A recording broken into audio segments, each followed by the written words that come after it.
Bienvenidos a una edición más de Causa Justa. Este domingo estamos todos convocados a las elecciones generales. Una preciosa oportunidad para no ser simples habitantes de nuestras ciudades, de nuestros departamentos, del país todo, sino pasar a ser ciudadanos. Porque justamente la diferencia entre ser habitante y ser ciudadano es el compromiso con la cuadra donde uno vive, con el barrio donde uno vive, con la ciudad donde uno está, donde uno trabaja, donde está con la familia, con el país todo. Es así. Ahí no debemos dejar de ser simples habitantes y pasar a ser ciudadanos. Y uno es ciudadano cuando participa de este tipo de convocatorias en el marco de un proceso electoral. Hay que participar. La participación construye, la construcción eleva el estatus de la democracia de un país. La salud institucional de una nación, de una patria, depende en gran medida del interés de sus habitantes para ser ciudadanos activos en el devenir de los estados. Estamos en un sistema republicano, en un Estado social de derecho, con representatividad en colegiados electorales como juntas municipales, juntas departamentales, Cámara de Senadores, Cámara de Diputados. Y nosotros, como ciudadanos electores, muchos, y como ciudadanos que planteamos en algunos casos que ser elegidos también, tenemos la responsabilidad de la participación. No seamos simples espectadores de lo que pasa en nuestra patria. Seamos actores principales de lo que pasa en nuestra patria chica, nuestra cuadra, nuestro barrio, insisto en esto, nuestra ciudad, nuestro departamento. Seamos ciudadanos, participemos este próximo domingo en las elecciones generales de nuestro querido Paraguay. Participemos, digamos con nuestro voto, presentes. Esa es nuestra responsabilidad. Ese también es nuestro derecho, que nuestra voz se junte a la voz de los demás para que sea un gran impulso a fin de que aquellos que piden nuestro voto no defrauden la confianza, no solamente de los que votaron por ellos, sino de tal vez de los otros que no votaron por ellos, porque quienes van a ejercer el poder durante los próximos 5 años no solamente van a ejercer el poder por aquellos que los votaron, sino por todos los habitantes de este país. Pero no seamos solo habitantes, gente, seamos ciudadanos y que viva el Paraguay. El domingo participemos todos, con esperanza en nuestra patria, con esperanza en un mejor devenir de cosas. A la vuelta del corte vamos a desarrollar los temas previstos hoy en Causa Justa, que penosamente son bastante comprometedores y que hablan de la salud de nuestra sociedad. A la vuelta del corte, continuamos con más Causa Justa.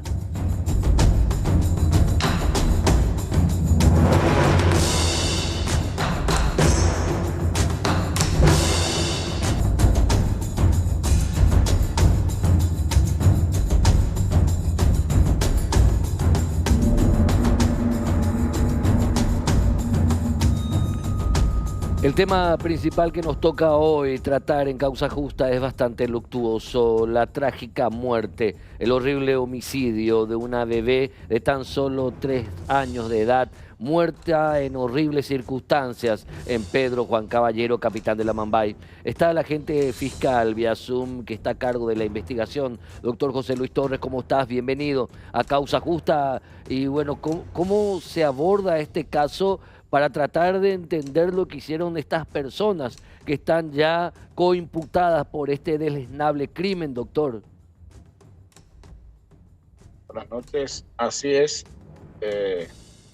Cada día estamos tratando de adquirir más datos que puedan conducir a cómo sucedieron los hechos, cuál fue la motivación, y aparecieron algunos datos que dan indicios suficientes para el Ministerio Público tener una teoría de la participación directa e indirecta de los ahora procesados por el Ministerio Público.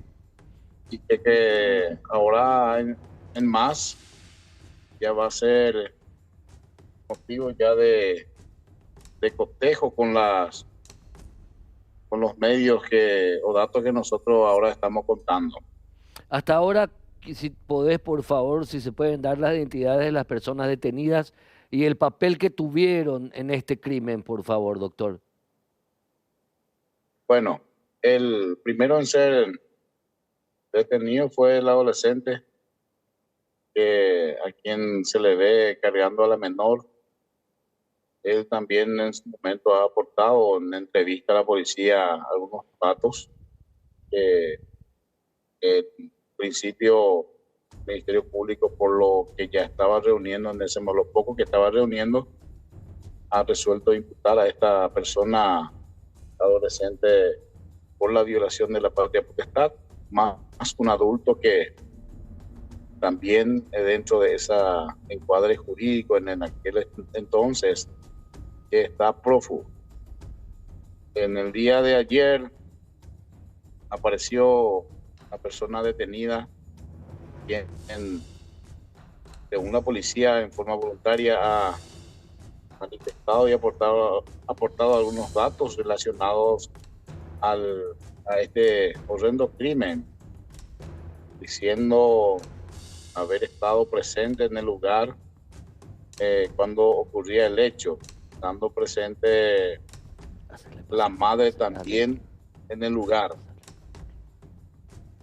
Y esta versión fue dada por el señor Javier Minciades Cristaldo, quien también ha mencionado al adolescente detenido, también hacía otra persona de nombre Julio César Ríos, como así también a Jorge Ramos, también a la madre. Hoy a la mañana, él manifiesta de que no hizo la denuncia correspondiente, ya que contaba con orden de arresto y por esa circunstancia no realizó la denuncia. En el día de la fecha, a primeras horas, se le citó para prestar declaración fiscal ante el Ministerio Público y que confirme la versión dada a la Policía Nacional, pero grande fue la sorpresa de que el mismo ha negado totalmente participación, justificando de que el mismo tenía miedo, que no tenía, el mismo era inocente. Entonces cambió totalmente la versión, pero esta versión que él mismo ha dado a los intervinientes ha sido escuchado por los personales que lo detuvieron, dando informaciones así certeros de algunos datos que nosotros manejamos, y por esas circunstancias en esta causa he procedido a la imputación, ampliar la imputación en contra de este adolescente y también el prófugo, también contra más una persona que aparece ahora en el escenario, contra la madre y este ahora detenido. La línea de tiempo, si la podemos volver a relatar, ¿en qué momento habría comenzado y en qué momento habría terminado? ¿Cómo fueron los hechos según lo que hasta ahora en tu investigación, doctor, pudiste recolectar? Bueno, yo recibo el viernes a aproximadamente las 7:30 la comunicación de parte de la policía de que fue denunciada como desaparecida por la madre de esta menor. Posteriormente, todo ese día viernes se procedió a la búsqueda, todas las zonas, una rastrillaje, se pidió auxilio al cuerpo de bomberos, también a los militares, para hacer un poco un rastreo ahí por la zona. Y aproximadamente a las 10 horas de la noche se tuvo que suspender por la imposibilidad y en la peligrosidad de la zona. Al día siguiente también se prosiguió, pero ya se tenía otra versión, la que fue verificada, pero no tuvimos éxito en esa diligencia. Y siendo aproximadamente a 1:30, 13:30 aproximadamente, recibimos la triste noticia del hallazgo del cadáver de esta menor. Y lo que tuvimos que priorizar, ¿verdad?, de la intervención de lo facultativo de criminalística en la escena del crimen para que se pueda recoger todos los datos que próximamente en adelante pudiera servir a la investigación. Hasta ahora, autores directos son tres, doctor. Autores directos son tres, ¿verdad? De la violación en sí. Así mismo. Tres, según lo que hasta ahora lograste confirmar o reconstruir, tres hombres son los autores directos de la violación a esta bebé de 3 años. Dos están detenidos y la muerte. Y uno está prófugo, perdón, doctor. Dos ahora están detenidos con la imputación del día de la fecha y otro está prófugo. Esperemos contar con la presencia del mismo, ¿verdad?, para que podamos proteger todo lo que tenemos en la comparación que se puede hacer de como dije, ¿verdad?, lo que dejó la autopsia del cuerpo de la nena. La mujer, porque madre no se puede decir de ese ser que hizo esto con su bebé, esta mujer habló de esa tercera persona como el que estaba insistiéndole para probar tener acceso a su bebé. Lo que la misma denunció fue que desapareció su hija, que no salió un rato y que al volver ella no lo encontró. Esos fueron los datos que ella proporcionó en el momento de prestar declaración. Manifiesta que es dependiente químico, que esa noche salió a buscar comida para su bebé, que posterior a eso volvió a salir y que al volver ya no la encontró y que empezó la búsqueda de la misma. Doctor José Luis Torres, agente fiscal a cargo de esta causa, vamos a seguir hablando contigo en el transcurrir de los días. Gracias por darnos un acercamiento a cómo va tu investigación. Éxitos, si se puede, y que se encuentre y castigue y condene a los responsables directos como a los autores encubridores de esta trágica historia. Un abrazo, doctor. Hasta luego, doctor José Luis Muchas Torres. gracias. Muchas gracias a usted, doctor José Luis Torres, agente fiscal a cargo de esta investigación desde Pedro Juan Caballero. En estudio ya nos acompaña el doctor Pablo Lemir, quien es director forense del Ministerio Público y también quien estuvo a cargo de ese análisis del cuerpecito, doctor Lemir, y cómo, o sea, lo que uno tiene que ver en la profesión tuya, ¿verdad? Te agradezco la invitación antes que nada, Héctor. Y como me gusta el pie del programa de hoy, ¿verdad?, es una muerte que nos interpela. Porque acá más que el morbo de pensar en las lesiones que puede tener, etcétera, etcétera, que si bien son parte de la noticia, yo creo que lo que más tenemos que enfocarnos es en la problemática de fondo que hay acá, porque estamos hablando de un contexto social, un contexto familiar, donde hay si bien hay problemas dentro de la disfuncionalidad de esa familia, también se percibe una ausencia del Estado en cuanto a los mecanismos de protección que tendrían que estar involucrados para este tipo de casos. O sea, es una familia que tiene problemas, no es la primera niña que es sometida a estar con personas adultas dentro de esa familia. Y no se ve que haya funcionado los sistemas de prevención y los sistemas de protección, porque vos que sos abogado, sabés que la parte penal es la última ratio. Cuando nos Sí. metemos, cuando se mete el fiscal, Es porque ya pasó lo que no tenía que pasar. exacto, cuando ya se mete mi equipo médico forense, ya es porque estamos viendo consecuencias de algo que tendría que haberse prevenido. Ujú. Ahora, doctor Lemir, si me permitís entrar en el caso, obviamente conoces el programa desde sus Sí. inicios, acá el Morbo no es lo nuestro, pero para contextualizar un poco y para constatar lo que pasó a esta niña, ¿cómo podríamos describir, obviamente siempre respetando la memoria de este ser tan inocente? ¿Qué podríamos decir de los últimos momentos de la vida de esta criaturita por lo que pasó? Bueno, cuando nosotros hacemos el análisis forense el domingo a la tarde, llevaba ya 48 horas o más de fallecida, más de 48 horas de fallecida. Ya se trataba de un cuerpo con cambios de color, ya es lo que se llama la fase cromática de la putrefacción.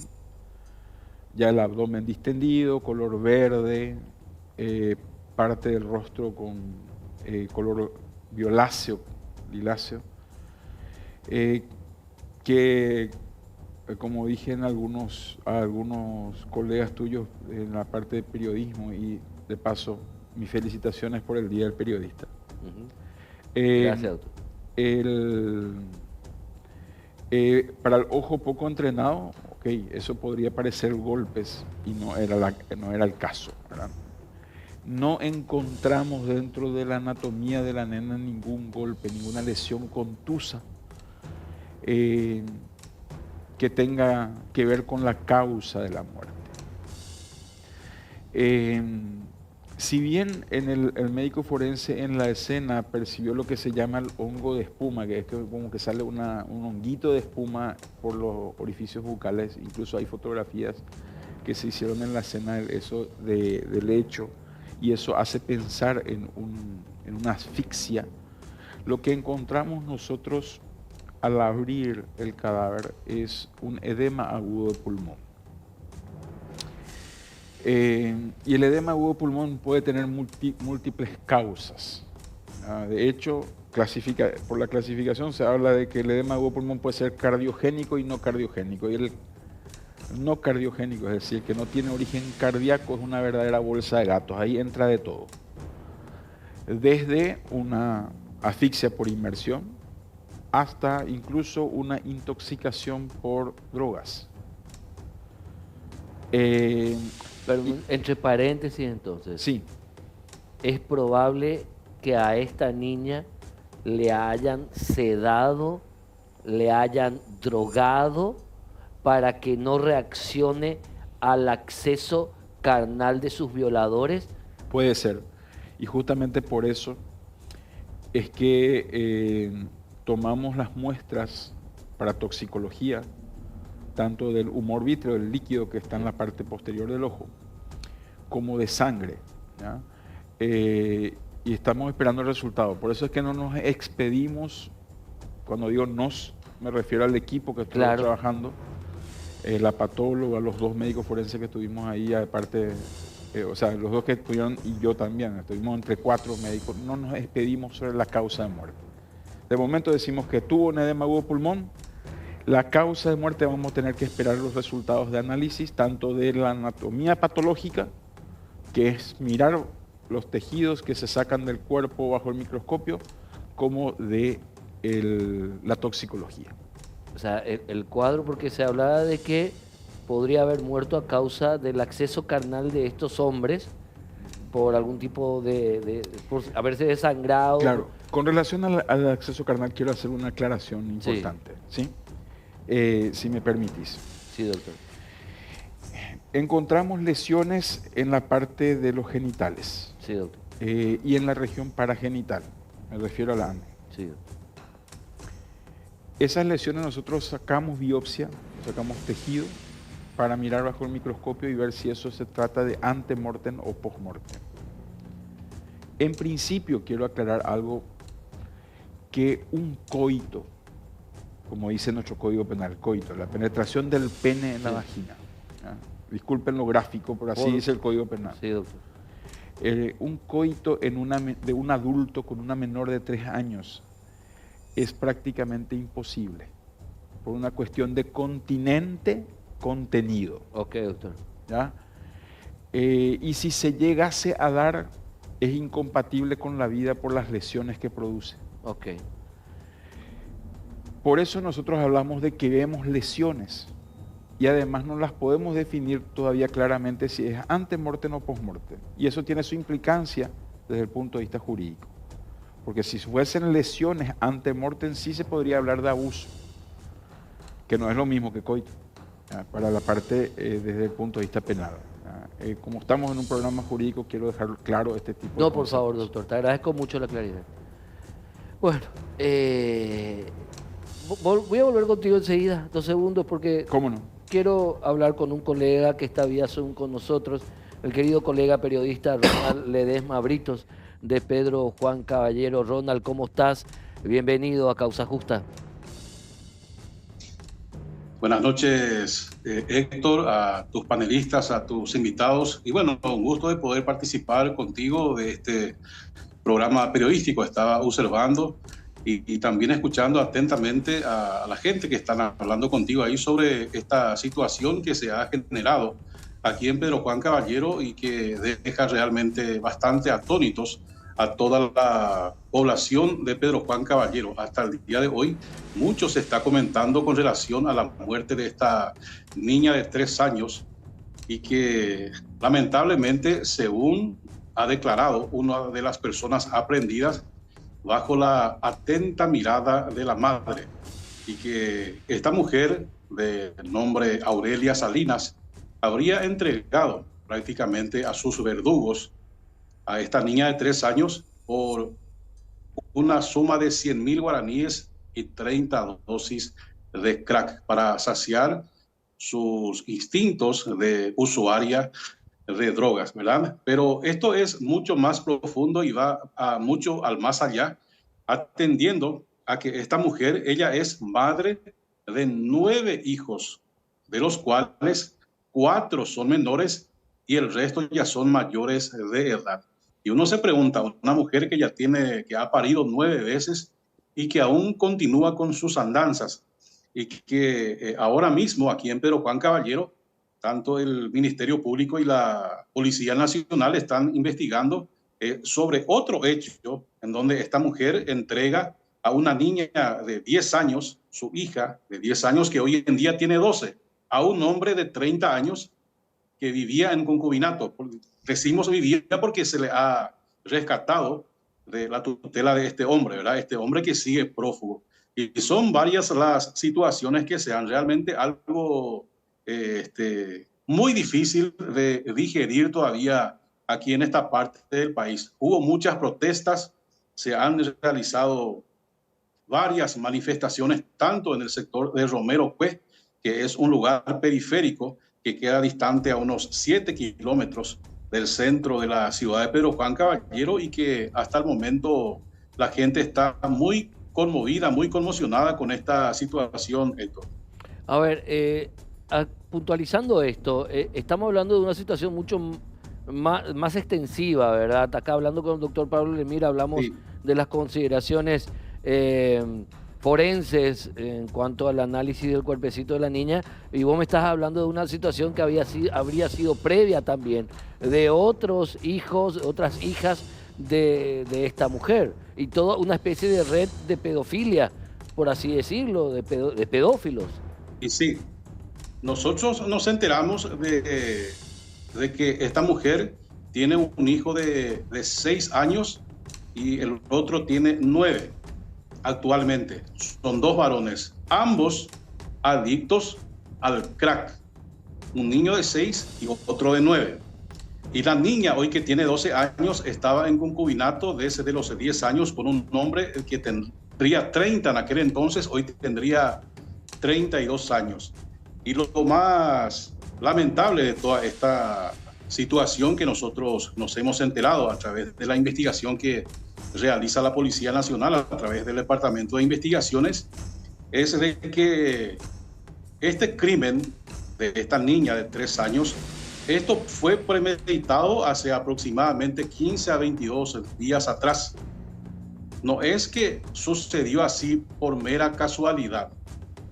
Esa es lo más triste de esta historia, es de que ya se le habría ofrecido a esta mujer una suma de dinero para que uno de estos que están aprehendidos, y falta más uno, según nos explicaba esta mañana el comisario Sergio Isfrán, jefe de investigaciones de Pedro Juan Caballero, de que aún falta un elemento ser aprehendido y que todo esto fue premeditado. Y hay realmente, así como bien lo dijiste, una red de pedófilos que están haciendo de las suyas y que infelizmente esta pobre inocente cayó en manos de esta gente, y de tener una madre totalmente desquiciada y una madre que no tiene ningún sentido de tener a los cuidados de sus hijos. Vaya a saber qué habrá pasado, qué tipo de atrocidad han sufrido los demás hijos de esta mujer. Y de otros cientos de niños, no solamente ahí en el Amambay, sino en todo el país, que sufren cosas indecibles. Y que justamente a la vuelta del corte vamos a ir debatiendo con el resto de los invitados. Ronald Ledesma Brito, muchísimas gracias, querido colega, por tu testimonio. Obviamente vamos a seguir hablando contigo, haciendo un seguimiento de este caso y otros casos que se presenten allá en la capital de la Amambay. Un gran abrazo, querido. Un abrazo al aire, un saludo para ustedes ahí de la capital del país, y que tengan una buena jornada, un resto de jornada, y felicitaciones por el Día del Periodista. Hasta cada momento. Igualmente, querido colega Ronald Ledesma Brito. Les tengo a Lorena Segovia también, ministra de la Defensa Pública. Doctora Lorena Segovia, buenas noches, ¿cómo estás? Buenas noches, Héctor. Sí. Buenas noches. Mis congratulaciones en el Día del Periodista. El periodismo, algo que es fundamental para que las personas puedan acceder a la información y también conocer la verdad. Siempre ha sido una vía por la cual la ciudadanía puede acceder a los hechos. Y bueno, hoy nos congrega una situación realmente muy lamentable, la muerte violenta de una niña de 3 años. Perfecto. Doctora Lorena Segovia, 2 segundos, me quiero ir al corte, continúo contigo y el resto de los invitados acá en piso y despido al doctor Pablo Lemir. ¿Te parece, doctora Segovia, por favor? ¿No hay problema? ¿Sí? Sin ningún problema, Héctor, gracias. Bueno, doctor Pablo Lemir, finalmente, gracias por tu participación realmente y la puntualización que estás haciendo más allá de tu tarea, tu tarea que tiene que hacerse, cuál es el análisis forense, pero desde el análisis de papá, de hombre, ¿qué puede decir ante esto finalmente, doctor? Justamente con eso empecé y te agradezco que me digas. O sea, acá, en conjunto, cuando me refiero a un conjunto no me refiero a todos los componentes de la sociedad. Gobierno, o sea, los líderes del gobierno y las fuerzas públicas tenemos que hacer algo. Esto que está pasando es terrible, no solamente la muerte de esta nena. Hace poco nos tocaba también un caso de que tuvimos que hacer una autopsia de una criatura, de un recién nacido, que era el 7º hijo de una señora que tenía 25 años, cuya hija mayor tenía 12. Eso significa que ella dio a luz cuando tenía 13. Sí. Y se embarazó a los 12 y empezó a tener relaciones a los 11. O sea, ese es el problema que tenemos que atacar. ¿Qué estamos haciendo con los niños? ¿Cuáles son las medidas que está haciendo el Estado para proteger y para que no tengamos una seguidilla de casos que conmocionan de momento, pero que lo que nos tiene que hacer es interpelarnos, preguntarnos qué es lo que estamos haciendo y qué se puede hacer a futuro? Doctor Pablo Lemir, director forense del Ministerio Público, gracias realmente por tu participación de siempre aquí en Causa Justa. Muchas gracias. A la vuelta del corte, con expertos en la materia, psicólogos, abogados, expertos en la materia de derechos de la niñez y la adolescencia, y con la doctora Lorena Segovia, vamos a analizar justamente esto. ¿Somos una sociedad enferma? Esto que pasó en Pedro Juan Caballero, ¿nos revela como una sociedad que tiene muchos puntos oscuros? ¿O también revela un Estado ausente? A la vuelta del corte vamos a contestar o tratar de contestar esas preguntas.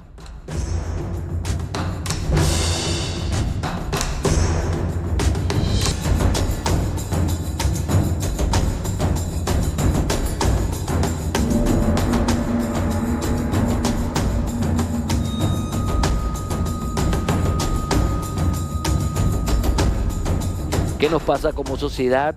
Somos una sociedad enferma, el Estado sigue fallando, sigue llegando tarde. Preguntas que surgen a raíz de lo sucedido a esta inocente niña de tan solo 3 años de edad, muerta en circunstancias horribles en Pedro Juan Caballero. Para hablar de este tema nos acompañan en estudios, por un lado, la doctora Alejandra Rodríguez, experta en la materia de Derecho de la Niñez y la Infancia de la ONG CEDIA, también la doctora Diana Vargas, una invitada nuestra siempre aquí en Causa Justa cuando queremos hablar de Derecho de la Infancia y Derechos Humanos, y también el distinguido psicólogo forense del Poder Judicial, el doctor Juan Vicente Martínez. A los tres el agradecimiento por estar acá para hablar un poquito y tratar de poner las cosas sobre la mesa. Pero quiero continuar con la doctora Lorena Segovia, que está ya con nosotros vía Zoom, para seguir debatiendo o hablando un poquito, doctora Lorena Segovia, sobre esto. ¿Qué nos pasa como sociedad?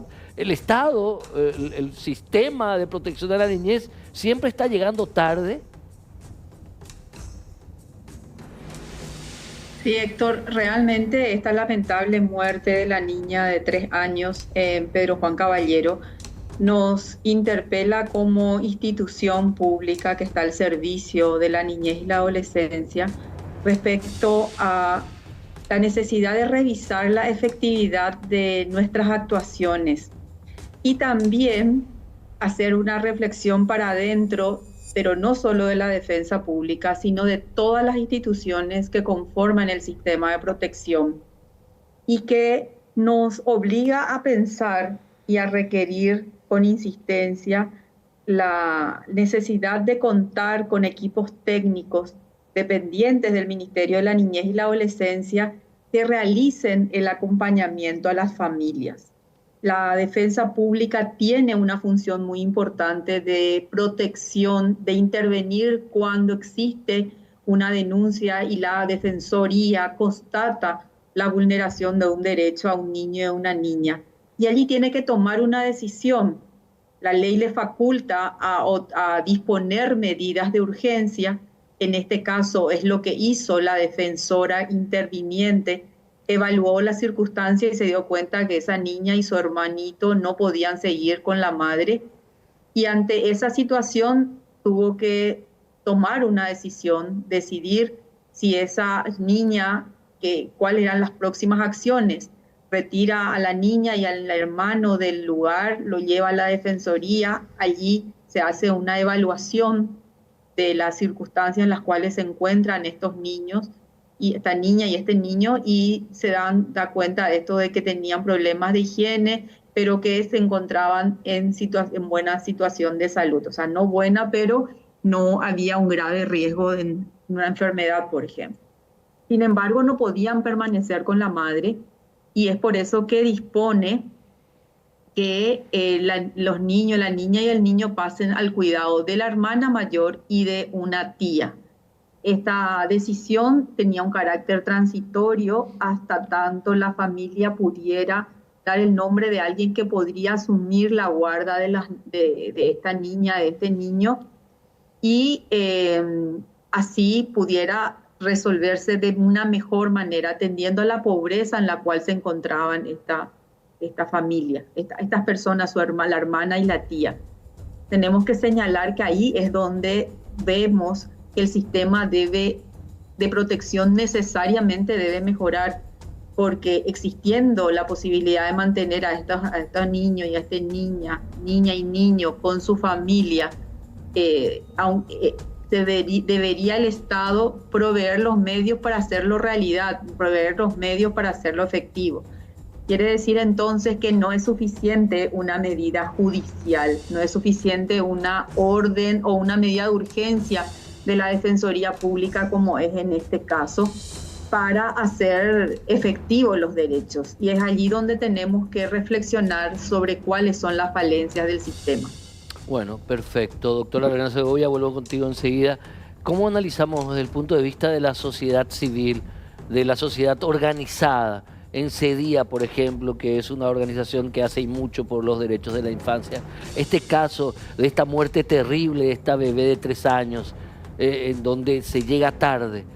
¿Qué pasó? ¿Qué pasa? Bueno, buenas noches, Héctor, para vos, tu audiencia. Y llegamos tarde nuevamente porque seguimos postergando la discusión de quiénes tienen que estar sentados en la mesa del análisis del problema. Desde el 2001, Paraguay tiene un sistema de protección del cual forman parte muchas instituciones a nivel nacional, a nivel regional, a nivel local, municipal, y nosotros desde sociedad civil vemos que hay un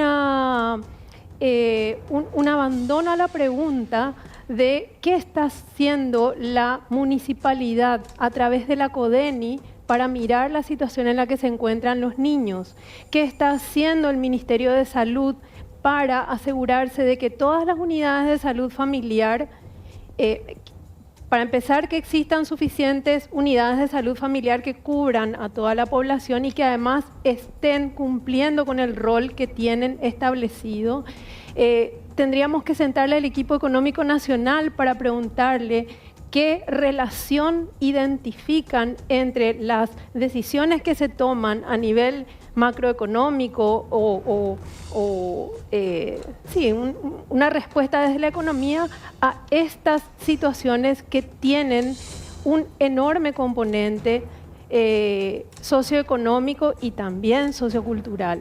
Pero también está la situación socioeconómica que hace que toda esta población que está vulnerable, que está necesitada de la presencia del Estado, permanezca en esa misma situación de abandono, en esa misma situación de carencia de recursos y de posibilidades para cumplir con sus funciones. Por ejemplo, familias que tienen que tener apoyo de la CODENI, de la comunidad, de los diversos servicios, no tienen ese apoyo y va permaneciendo la situación de vulnerabilidad, se van agravando los problemas, se van agrandando esos problemas y después nos encontramos de vuelta sentados analizando una situación como la que estamos analizando hoy, ¿verdad?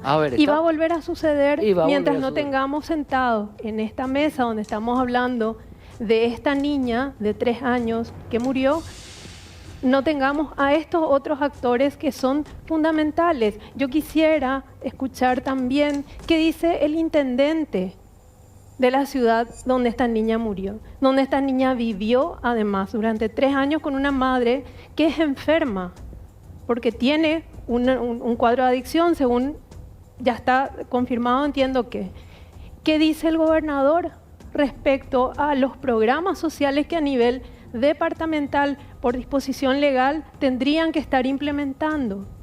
Ahora, doctora Diana Vargas, ¿es posible que haya pasado desapercibido para toda la comunidad lo que estaba sucediendo con esta mujer adicta y los hijos que iba teniendo su hija de 10 años que la entregó a un hombre que hoy tiene 12, pero que a los 10 años la entrega a un hombre de 30 años? O sea, nadie se dio cuenta, nadie tenía la herramienta necesaria en la comunidad pequeña que rodeaba a esta mujer de poder decirle por lo menos a una policía: señor policía, esta señora está haciendo esto con sus hijos. Nadie fue capaz de avisar, doctora. Una de las características de la cultura de la violación, que creo que es la que tenemos que poner sobre la mesa, cultura de la violación. En nuestra sociedad las niñas, los niños, pero sobre todo las niñas y las mujeres, son violables. Entonces, son invisibles hasta que ocurre este tipo de hechos que extrañamente nos sorprende. Siempre digo que no tenemos que perder la capacidad de asombro, pero ¿qué tanto nos sorprende cuando que esto ocurre todos los días en las familias paraguayas? En promedio se están denunciando 12 casos por día, cuando que sabemos que según la estimación se denuncia únicamente el 10% de los casos, porque el resto se mantiene en silencio. Entonces, ¿por qué nos alarma tanto este caso cuando nos negamos a ver la realidad en la que viven niñas, niños, familias en situación de exclusión, cuando nos negamos a hablar de educación integral de la sexualidad, cuando nos negamos a hablar de la inseguridad que vivimos? ¿Dónde están inseguras las niñas y las mujeres en Paraguay? En el lugar, se supone, de mayor protección, en su casa. Entonces, ¿por qué nos extraña que estos jóvenes aparentemente involucrados en el hecho hayan tomado el cuerpecito de esta niña ¿Y por qué nos extraña que esa madre, que no sabemos qué pasó a lo largo de su vida, no sabemos en qué condiciones se dieron los distintos embarazos? Entonces, de esos temas de fondo decidimos no ver hasta que aparece la forma más cruel de violencia. O sea, la base de esto tiene que ver con una cultura de la violación que una de sus características es minimizar la existencia de las distintas formas de violencia contra las mujeres, y eso hacemos todos los días. Juan Vicente Martínez, psicólogo, especialista forense en el Poder Judicial, en la Dirección Técnica Forense del Poder Judicial. ¿Cómo se puede analizar esto desde el punto de vista de la ciencia forense, de la psicología forense? Buenas noches, Héctor. Antes que nada, muchas felicidades por el Día del Periodista. Gracias por la invitación. La verdad que muchas veces cuando vemos estos tipos de casos, uno no puede permanecer insensible ante el impacto social que ocasiona el dolor de un ser tan vulnerable de esa manera, ¿verdad?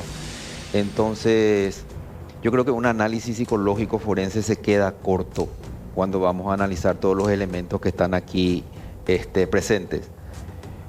Una víctima menor de 5 años, de 4 años, varios agresores, estupefacientes de por medio, homicidio de la niña, violación del deber del cuidado. Son demasiados elementos que configuran y nos llevan a tener que ampliar el examen psicológico y hablar de una cuestión de un deterioro mental, pero desde el punto de vista con un abordaje sociológico más bien. O estamos ante un deterioro de la estructura social.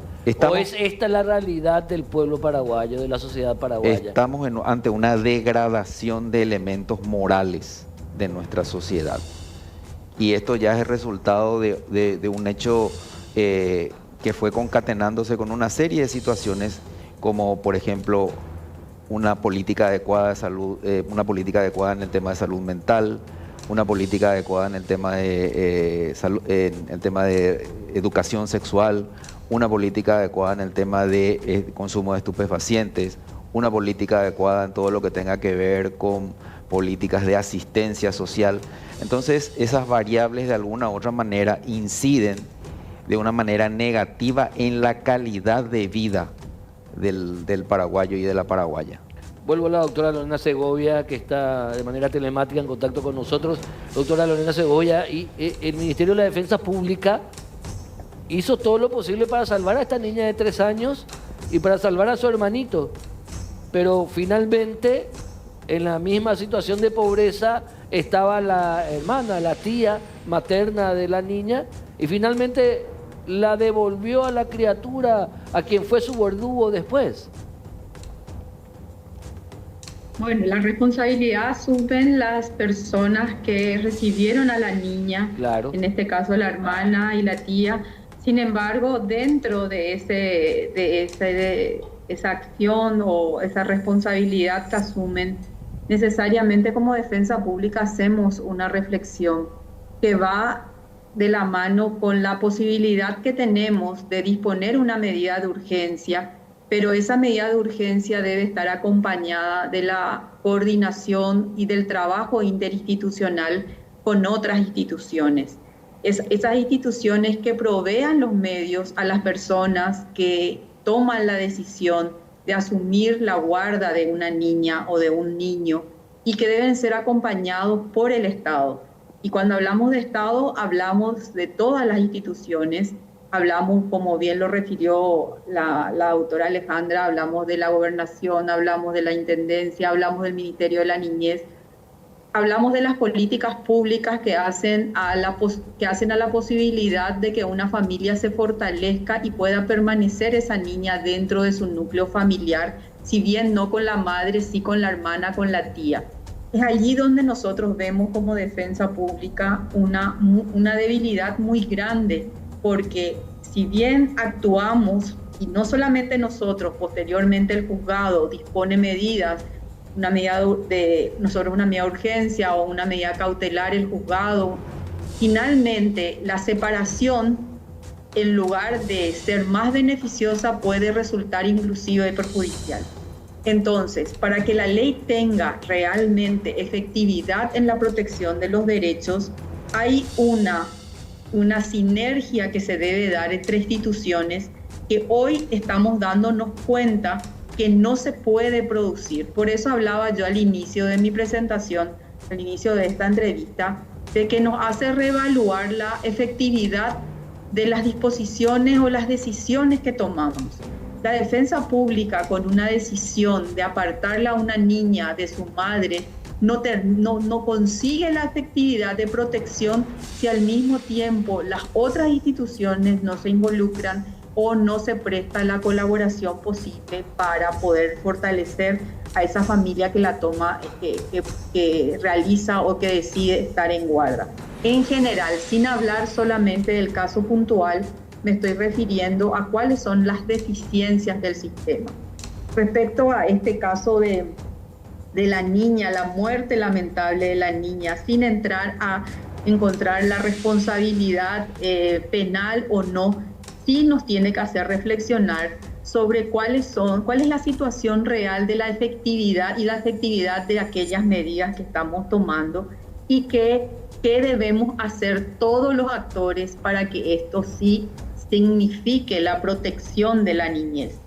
Y en eso coincido de que la situación presentada con la defensa pública, además de interpelarnos como institución con respecto a la actuación puntual de la defensora en este caso, está en este momento ya también en una investigación sumarial.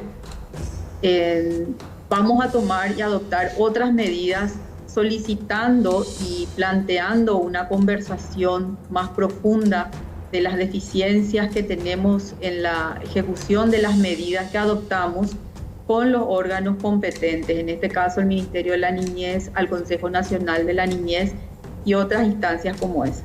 Doctora Lorena Segovia, ya la despido, pues está en otras cuestiones que tienen que ver con el Ministerio de la Defensa Pública. Muchísimas gracias por este contacto de manera telemática. Hasta luego. Muchas gracias, Héctor. Gracias. Era la doctora Lorena Segovia, ministra de la Defensa Pública. A la vuelta al corte continúo con estos destacados especialistas en la materia para ver justamente qué hacer. La pregunta está ahí, ¿qué hacer? Porque lo que se hizo hasta ahora, esto está evidenciado en este caso de Pedro Juan Caballero, no es efectivo al 100%. Y si en estas cuestiones el sistema nos sirve en un 100%, el resultado es la muerte, ni más ni menos. A la vuelta al corte continuamos con más Causa Justa.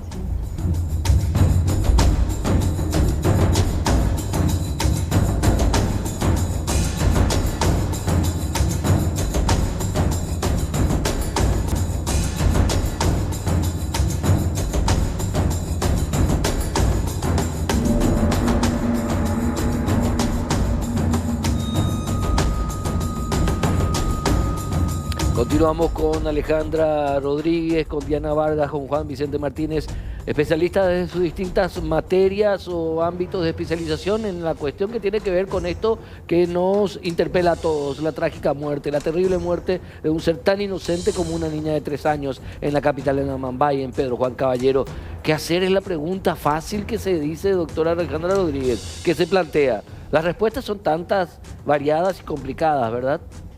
Sí, es así mismo, pero yo creo que la primera respuesta es sentar en la mesa a todos los responsables de todo lo que pasa, desde lo puntual, en el caso de los defensores los defensores y jueces que tienen que abordar la situación concreta, a quienes son responsables de la prevención a nivel local, comunitario, y también de todas las políticas públicas que tienen que instalarse. Y la política pública es inversión, requiere la inversión, requiere poner el foco en qué es lo que se necesita para dar una respuesta de calidad a cada ciudadano, a cada ciudadana desde su nacimiento, en todo el ciclo de vida. Tenemos un sistema de protección social, VAMOS, que es un ejemplo en su diseño, que tiene el desafío que tiene en su implementación es la inversión.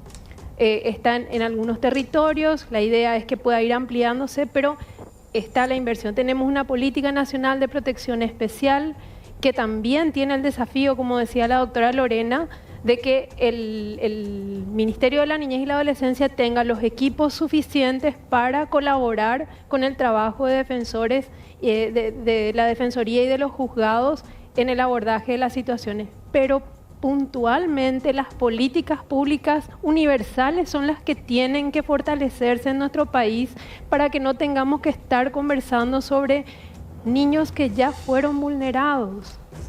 Tenemos que poder fortalecer nuestra prevención y nuestra promoción de derechos.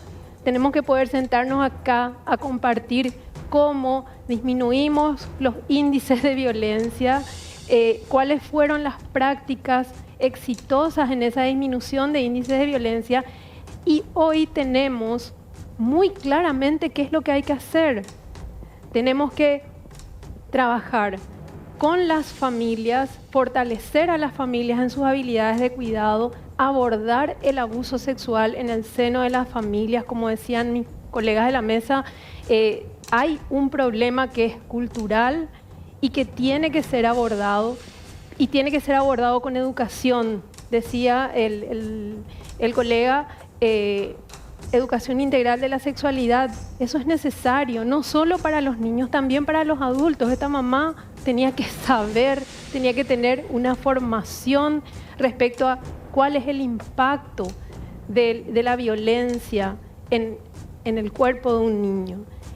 Es necesario, porque como decía Diana, está normalizado y todavía nos sigue sorprendiendo que está normalizado. Esto tiene que cambiar y tenemos que avanzar en la protección, no retroceder. Ahora estamos ante la presencia de una modificación en una guía de intervención en casos de abuso sexual, que es un retroceso, un trabajo enorme de muchísimo compromiso técnico de distintas instituciones, que desde el Ministerio de Educación se modificó y en este momento lo que hace es impedir que pueda entrar una situación de abuso, pueda seguir su curso hasta su investigación a través de la Fiscalía.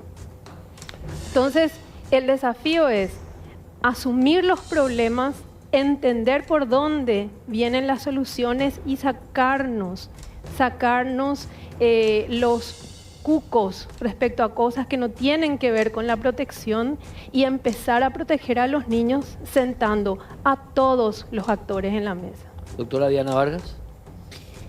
Pensemos en las familias, cada uno de nosotros, cada una de las personas que están viendo tu programa, cómo pueden repensar sus prácticas de crianza, qué está pasando en su familia. Los secretos de familia persisten. Históricamente, lo que ya pasó y todos sabemos que hizo el tío, que hizo el abuelo, lo que está haciendo hoy el primo, que es a su vez muchas veces parte de un esquema de silencio que se da en las familias, tiene que ver también con la crianza en el día a día. ¿Qué le enseño a mi hijo respecto al consentimiento? Porque la contracara de esa cultura de la violación que hacía referencia es la cultura del consentimiento, que el no es no, que la niña tiene iguales derechos. El sexismo con el que criamos a nuestros hijos y a nuestras hijas en la casa está propiciando de algún modo esta cosa del poder. Hay que hablar, porque la violación tiene que ver con una cuestión de poder, no tiene que ver necesariamente con deseos sexuales imposibles de reprimir. Entonces, si no, en nuestras familias día a día no buscamos distintas formas de modificar las prácticas de crianza que están perpetuando, que en ese lugar de protección donde tenemos que sentirnos seguras es donde finalmente nos pasan cosas, igual que en las escuelas. Y el famoso no te metas también. Tiene que ver, la cultura de la violación también tiene que ver con eso, por un lado, desconocer la dimensión del problema, que es gigante en el caso nuestro, y por otro, no meterse o hacer como que no estoy viendo, eso que decías, nadie vio, y la gente decide no ver. Fueron a quemar la casa después, pero claro, nadie vio cuando traían a esa criatura ahí a esa casa, nadie escuchó sus gritos, si es que ella estaba viva al momento de lo que le pasó. Y quiero ir un poco antes, ¿cómo vivía esa familia? ¿Cómo viven miles de familias en Paraguay? El porcentaje de familias en situación de pobreza, exclusión, ante una ausencia de planificación familiar, de educación de calidad, de educación integral de la sexualidad. Hablemos de eso. O Si no, vamos a estar cada cierto tiempo sentándonos a decir qué terrible y que alguien nos cuente la forma en que fue violada esa niña, que me parece terrible entrar en ese nivel de detalle, porque además en memoria de ella, en memoria de tantas niñas, no hablemos que el abuso destruye vidas, ese relato, esa narrativa que instala el Ministerio de la Niñez, habiendo tantas víctimas, tantas sobrevivientes en la República del Paraguay. En realidad, como familias, pensemos qué hacer cada uno, y ustedes los hombres también sobre todo, qué hacen con esos chistes que se dan día a día, qué hacen con el acoso callejero, qué hacen en la universidad con el profesor acosador. Hoy veíamos un caso sumamente emblemático, cuánto tuvo que sufrir esa estudiante. Bueno, todo eso tiene que ver con la cultura que propicia la violación, que hace que una niña tan pequeña pueda ser tomada por unos hombres. Juan Vicente Martínez, psicólogo forense, desde el punto de vista, puedo decir, esto excede a la psicología incluso. Sí, y quisiera tomarme de lo institucional.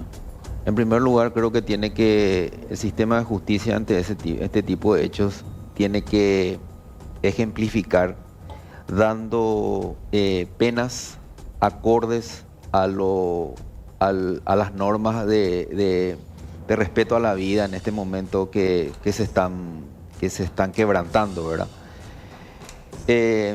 Están todas las instituciones de alguna u otra manera constantemente velando por la calidad de vida, por la seguridad y por el equilibrio social en nuestro país. Para eso tenemos un Ministerio Público, un Poder Judicial, una Defensoría, etcétera, donde cada uno conoce sus roles, sus funciones. Ahora bien, no solamente tiene que haber un trabajo mancomunado, sino por sobre todas las cosas tiene que haber un compromiso de acción y no solamente de política. Cuando las autoridades de estas instituciones se sientan a hacer su presupuesto, piensen en los técnicos, en nosotros, en los psicólogos, en los trabajadores sociales, en los que tienen que salir a la calle a identificar, a trabajar con las familias, a elaborar informes, a arrimar esos informes a los magistrados, a alguna autoridad del Ministerio de la Niñez y la Adolescencia. Se pide mucho a los técnicos, está bien que se les pida mucho, pero muchas veces no se tienen la herramienta. Porque para hacer un mejor trabajo en el ámbito de la niñez y la adolescencia hay que salir de las oficinas, no hay otra solución. ¿Por qué? Porque muchas veces los problemas se presentan justamente en familias con un estrato social muy pobre, no tienen los recursos para trasladarse hasta estos lugares fríos que son estas instituciones. Y muchas veces los problemas se dejan pasar o se normalizan porque es un costo para ellos tener que venir a exponer sus situaciones, sus preocupaciones. Y muchas veces un hecho común y corriente, como el que ya estuvieron mencionando aquí, los hechos de violencia, que estadísticamente son innumerables, ¿verdad? Hechos de violencia doméstica, terminan de una manera peor de lo que en algún momento se creía que podía simplemente transitar. Entonces, ante ese tipo de cosas, yo creo que es importante que en el momento de establecer el sistema de trabajo se tenga en cuenta que la única manera de entender, de dar soluciones y de trabajar preventivamente antes que suceda un homicidio o un maltrato grave, se tenga esa visión preventiva de los hechos. Y para eso únicamente tenemos que propiciar que el sistema de trabajo tenga esa visión de salir de la oficina para poder acceder a la asistencia y a las determinaciones a priori de los problemas. Estos dos bloques tenían una pregunta concreta y directa y les pido ser bien resumiditos porque ya para ir cerrando la participación de ustedes, el agradecimiento de lo que están planteando, que ojalá los que ven y toman decisiones, tomen decisiones justamente a partir de este tipo de aporte de gente que sabe mucho de la materia. ¿Somos, al final de cuentas, una sociedad profundamente enferma? Somos una sociedad indolente que se acostumbró a sostener sus problemas y tiene que empezar a sacudirse y empezar a resolver los problemas que tiene. Tiene que resolverlas a nivel social, cultural, en nuestro nuestro comportamiento cotidiano entre nosotros, pero también tiene que resolverlos desde el Estado. Las personas en Paraguay tenemos derechos y eso es algo que no todos conocemos. Paraguay es un Estado social de derecho. La ley nos garantiza que el Estado tiene que protegernos y tiene que garantizarnos el ejercicio de todos nuestros derechos y no hay derechos sin presupuesto. Por eso decía antes que tienen que sentarse todos los actores, incluso quienes toman decisiones sobre dónde se aplican impuestos y dónde se invierten esos impuestos. Vamos a seguir teniendo niñas y niños que mueren de esta manera o que viven como vivía ella, que tampoco es una manera de vivir, mientras no nos sentemos todos a pensar en las soluciones que ya están escritas de alguna manera a partir de las experiencias que ya tenemos, los números que tenemos, las cifras que se repiten año tras año tras año, ya son una señal. Es una inmoralidad de todos nosotros, funcionarios, ciudadanos, ciudadanas, que sigan sucediendo estas cosas, se sigan replicando estos números y no hagamos cosas concretas para transformar esto. Gracias, doctora Alejandra Rodríguez de CEDIA, de la ONG CEDIA. Doctora Diana Vargas, la misma pregunta. Patologizar nos va a permitir ponernos la etiqueta de sociedad enferma y también nos va a permitir seguir negando analizar las causas, qué es lo que está en la base para que esto que vemos en la superficie, que es tan cruel para las infancias, siga ocurriendo. Entonces tenemos dos caminos: seguir negándonos a esa discusión como sociedad y como Estado, y simplemente ponernos etiquetas cada tanto y salir con comunicados así muy lacrimógenos, o como familias, como sociedad, las escuelas, las iglesias, la universidad, el Estado en su conjunto, sea capaz de sentarse a analizar qué es lo que está pasando, cuáles son las causas, y esto está suficientemente estudiado, hay mucha evidencia de que está en la base para que esto ocurra y que no vivamos seguras, no vivamos libres de violencia en nuestras propias casas. Gracias, doctora Diana Vargas. Finalmente la misma pregunta, doctor Juan Vicente Martínez.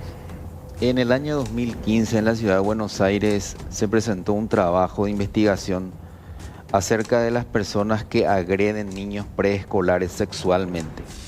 Lo que se encontró es que estas personas que tienden al abuso y a la violación en niños preescolares, que tienen dos problemas principales: deterioro cognitivo, que va mucho más allá de una pobreza intelectual, la pobreza cultural que justamente hablamos, y una pésima calidad de vida. Y segundo, por sobre todas las cosas, la carencia de apego a la estructura familiar primaria, ¿verdad? Donde no ha sabido forjar los vínculos, donde de pequeño probablemente ese agresor no tuvo elementos básicos como tiene que ser la protección, la seguridad, la empatía y la formación de la responsabilidad. El niño crece de una manera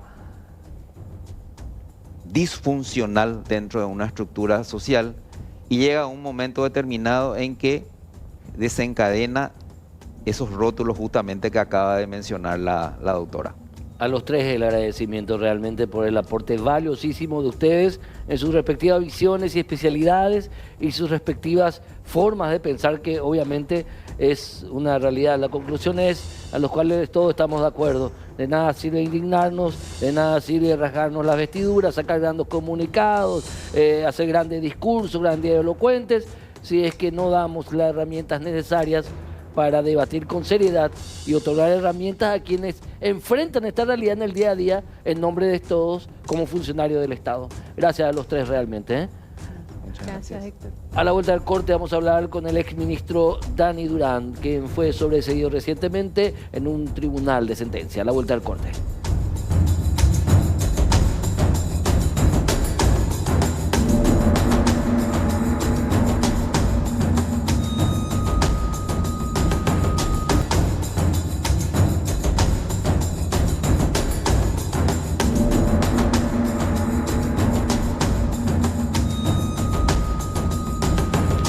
Recientemente un tribunal de sentencia sobreseñó al ex legislador y ex ministro Dani Durán en una causa en donde a partir de esta sentencia vamos a iniciar un debate que tiene que ver justamente con la figura utilizada por el Ministerio Público para procesar al mismo, a Dani Durán, y de que después fue sobreseído por un tribunal de sentencia.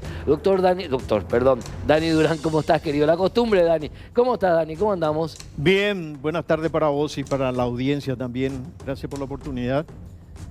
Bien, acá tratando de contar un poco cómo fue, primero, antes que nada, un juicio que no tenía que haber llegado a un juicio. A ver, para que la gente entienda un poquito, no hace seguimiento de las causas judiciales, pero que ve causa justa. ¿A vos te llevan a juicio oral y público por qué, Dani Durán?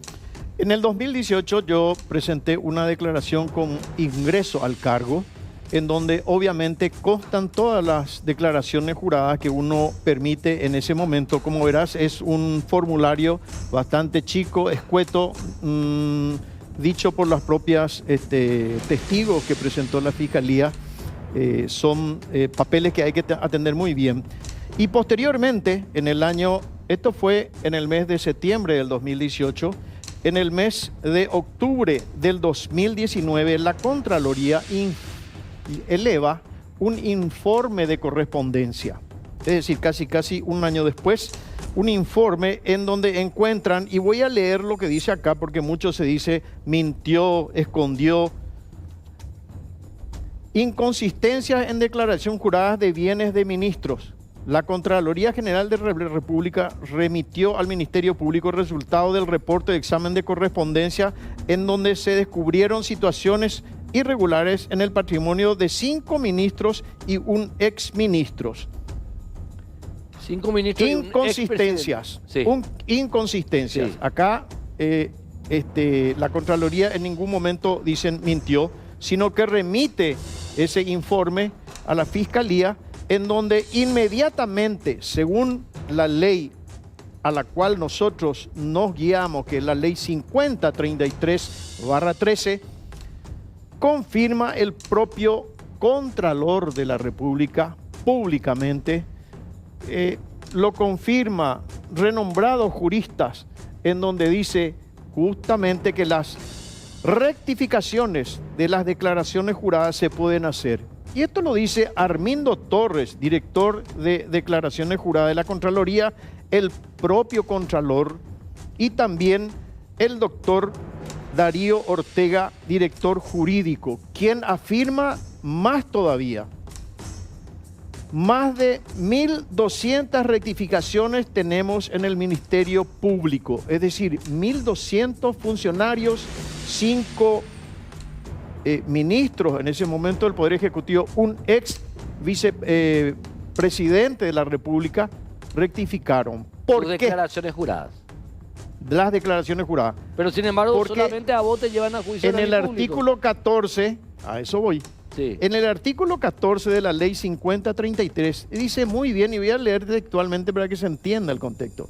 La Contraloría General de la República notificará al mismo para que en el plazo de 30 días realice la rectificación correspondiente. Yo lo hice, recibí en el mes de octubre dicha notificación, y el 13 de noviembre del 2019 yo procedo a rectificar plenamente los errores que habían apuntado. Y no se puede ver mucho, se acerca un poco más la cámara. Te voy a decir cuál es el error grande, por así decirlo, que la Fiscalía trata de sostener en todo momento. En donde dice acá, un vehículo de la marca Mercedes-Benz, lo único que tenía que hacer, yo vuelvo a declarar en esta misma el vehículo que yo poseo, en donde vuelvo a poner acá abajo, había que poner una observación, aclaración, vehículo registrado a nombre de Durán Propiedades S.A. Es decir, una pequeña rectificación que había que hacer acá. Nada más que eso. La Fiscalía sostiene de que acá se mintió. La Contraloría dice, encontramos inconsistencia y le damos 30 días para que rectifique los pequeños errores o errores que puede llegar a tener. Eso referente a 4 vehículos. De la misma forma, en inmuebles, pongo yo acá una propiedad en el distrito de Ipacaraí con un tipo de compra-adquisición.